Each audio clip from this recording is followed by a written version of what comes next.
El cristianismo tradicional afirma que una vez que una persona muere, ya no tiene más oportunidad de salvación.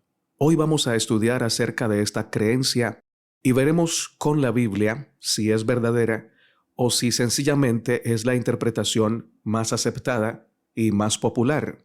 Valga aclarar que lo que voy a presentar es lo que yo creo sinceramente que dice la Biblia, pero respeto que la mayoría no lo crea así. Padre que estás en el cielo, bendito y glorificado sea tu nombre.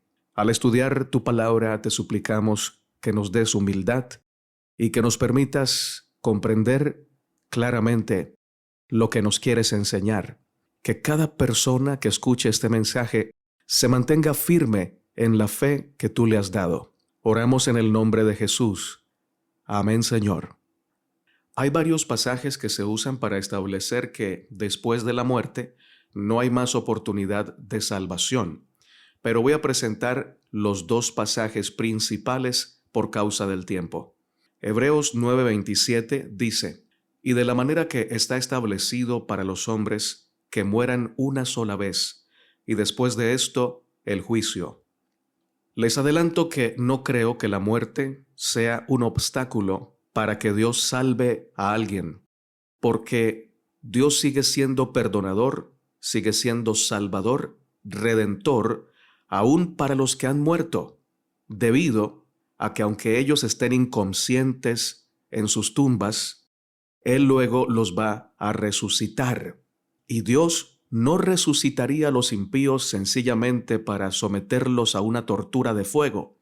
Si Dios les da vida, es porque tiene un propósito mucho mayor que el que nosotros nos hemos acostumbrado a ver.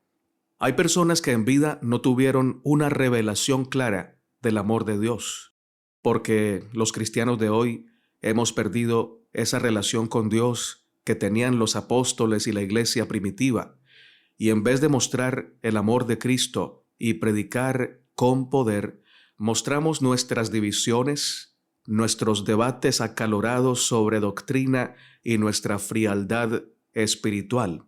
Muchos mueren en sus pecados porque nadie les predicó el amor de Dios. Romanos 10:4 dice: «¿Cómo pues invocarán a aquel en el cual no han creído?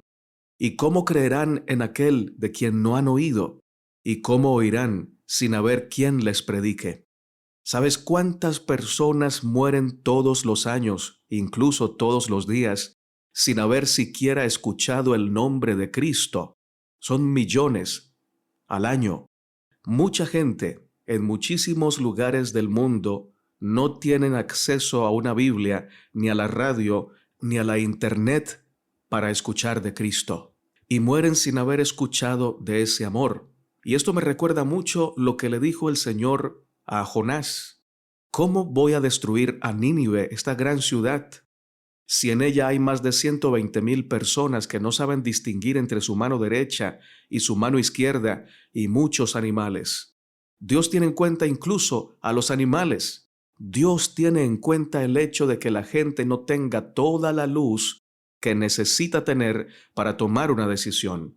Y nota que los ninivitas sí sabían de Israel y sabían del Dios de Israel y odiaban al Dios de Israel y batallaban contra su pueblo. Y aún así, Dios dijo que ellos no tenían sabiduría para discernir entre su mano derecha y su mano izquierda, lo que quiere decir que no tenían suficiente luz para ser juzgados. Y Dios les manda un mensaje directo, muy claro. Le dice a Jonás que vaya y predique que Nínive será destruida. Así le manda Dios a Jonás. Y Jonás sabía, porque conocía a Dios, que él era muy misericordioso y no quería ir porque sospechaba que Dios finalmente no los destruiría. Esto mismo pasa hoy. El Señor manda la advertencia con su pueblo, con su iglesia, a través de su palabra. Le dice a la humanidad que hay destrucción porque hay pecado, pero con el objetivo de que la humanidad se dé cuenta de lo que causa el pecado. Pero nosotros distorsionamos las cosas y comenzamos a ver a Dios como un Dios castigador, como un Dios cruel, como un Dios que se goza en destruir al que se lo merece, cuando en realidad Dios se goza en salvar al que no se lo merece, en darle al que no se merece la salvación y la gracia, su amor, porque la gracia es bondad inmerecida. Yo no la merezco, tú no la mereces, nadie la merece y Dios se las quiere dar a todos. Podemos agregar que muchos nos oyen predicar, pero les predicamos sin poder, sin convicción, sin amor real. La gente necesita una predicación que no solo hable de teoría, sino que entregue amor activo, amor práctico. Lo cierto también es que aunque sean pocos, hay algunos que lo están haciendo así. Están predicando con convicción, con poder, con amor práctico y están llevando a muchas personas al conocimiento del Señor Jesucristo. Sin embargo, si somos francos, la gran mayoría de nosotros no estamos haciendo esta obra como la hicieron los apóstoles, como la hizo la iglesia primitiva y como nos lo enseñó con su ejemplo el Señor Jesucristo. Y cada vez que nosotros, en gran mayoría, no hacemos esta obra, mucha gente baja a la tumba sin conocer el amor de Dios, sin conocer el plan que Dios tenía para esa persona o para ellos. Entonces recordamos lo que dice Hebreos 9:27, está establecido para los hombres que mueran una sola vez y después de esto el juicio. Este pasaje entonces es interpretado como, bueno, si ya mueres ya tienes un juicio y si fuiste bueno, el juicio dirá que vas para el cielo con el Señor. Y si fuiste malo, el juicio dirá que vas para el infierno o para la aniquilación si fuiste malo porque no quisiste o porque no tuviste la luz, pero Dios sabe cómo piensas tú y sabe cómo hubieras actuado si hubieras conocido la luz. Pero ¿cómo es el juicio de Dios? Saben, hermanos y hermanas, Dios siente un odio perfecto contra el pecado, pero un amor inconmensurable por el pecador. En el juicio, Dios, por ser santo, no pasará por alto el pecado, ni dará por inocente al culpable. Se pesará a cada persona desde la justicia perfecta, desde la santidad perfecta, y esto hará que la persona sea declarada culpable. El pecado no se puede esconder en la presencia de la luz divina. Sin embargo, no olvidemos lo que dice Santiago, en Santiago 2:13, porque juicio sin misericordia se hará con aquel que no hiciere misericordia, y la misericordia triunfa sobre el juicio. En el juicio que viene después de la muerte, que yo creo que será en la resurrección, todos los muertos sin Cristo serán condenados. Merecerán la condena, porque muchos de ellos conocieron la verdad y no la aceptaron. Otros no conocieron la ley y pecaron y por ese pecado son condenados. Otros no conocieron la ley y según la poquita luz que tenían, vivieron de acuerdo a esa conciencia y no serán condenados, porque tuvieron poca luz, pero vivieron con amor y sinceridad esa poca luz. Otros no hicieron misericordia, y juicio sin misericordia se hará para con ellos. Pero la misericordia triunfa sobre el juicio. Donde abundó el pecado, sobreabundó la gracia. En este juicio, el pecado no tendrá la última palabra, porque el amor no ha dejado de ser y nunca dejará de ser. Cristo, aquel que vivió una vida perfecta y recta, que hizo misericordia siempre, les otorgará su justicia a estos condenados. Los ama con amor eterno.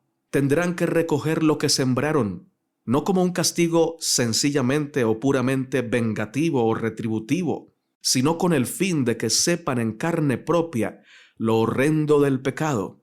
Jesús les mostrará su gloria, será levantado y a todos atraerá a sí mismo.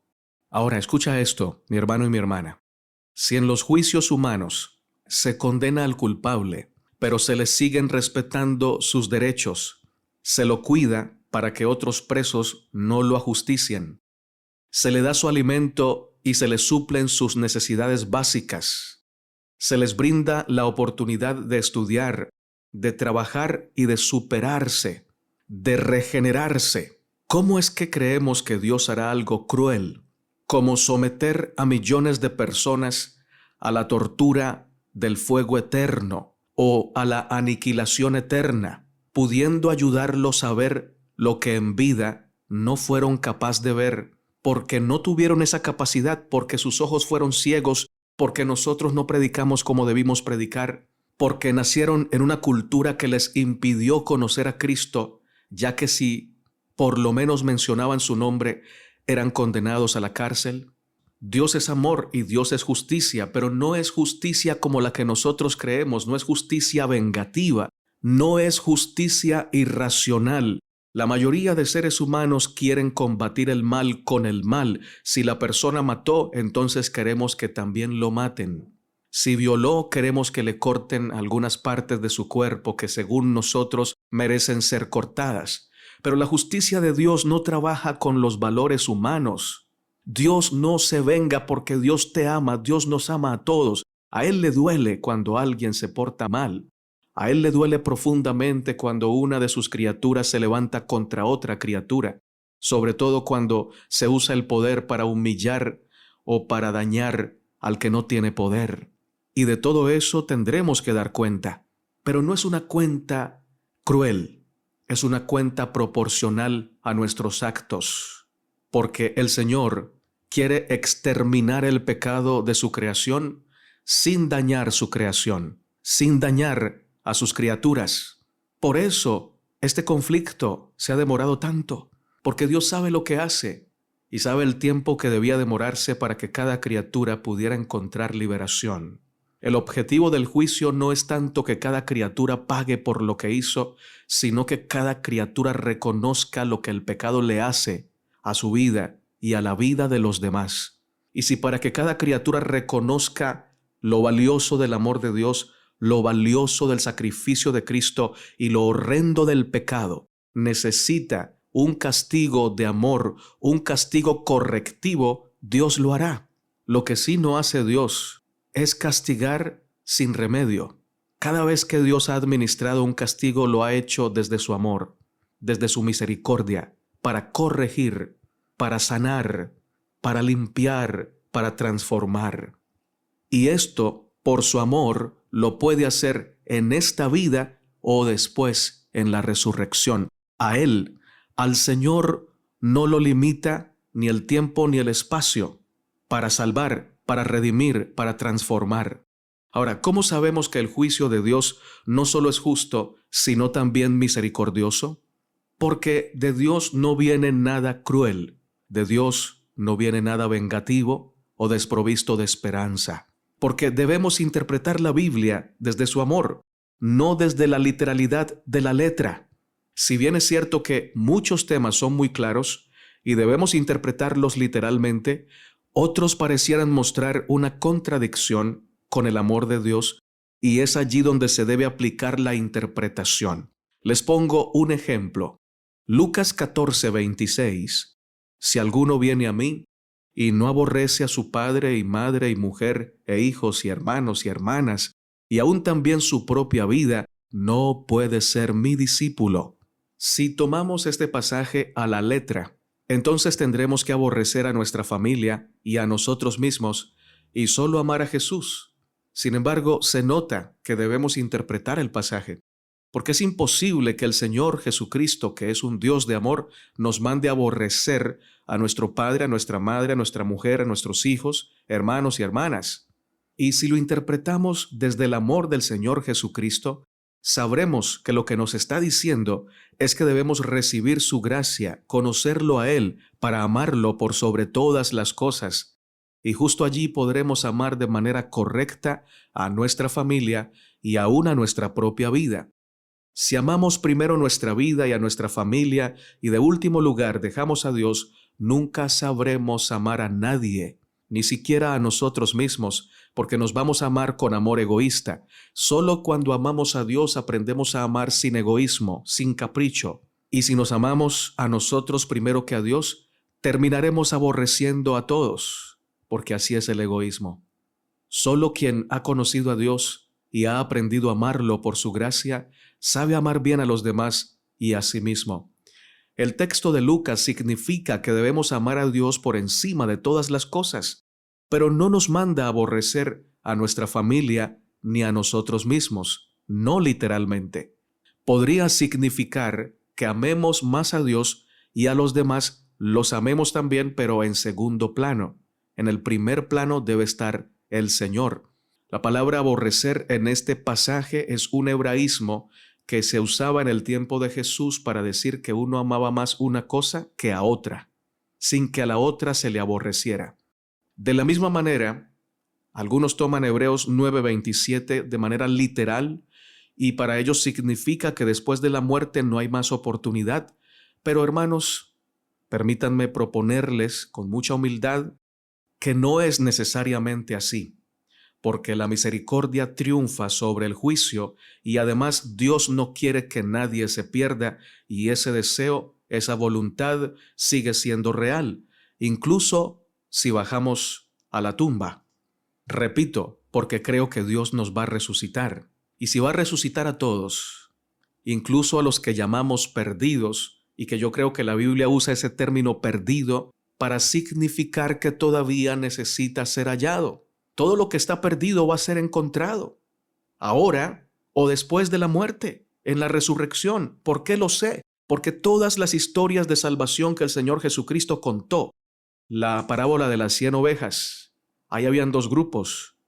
El grupo de las 99 que estaban seguras en el aprisco y el grupo que representa o que es representado por la oveja que se perdió. Y el Señor no descansa hasta que la encuentra y la trae de regreso al redil.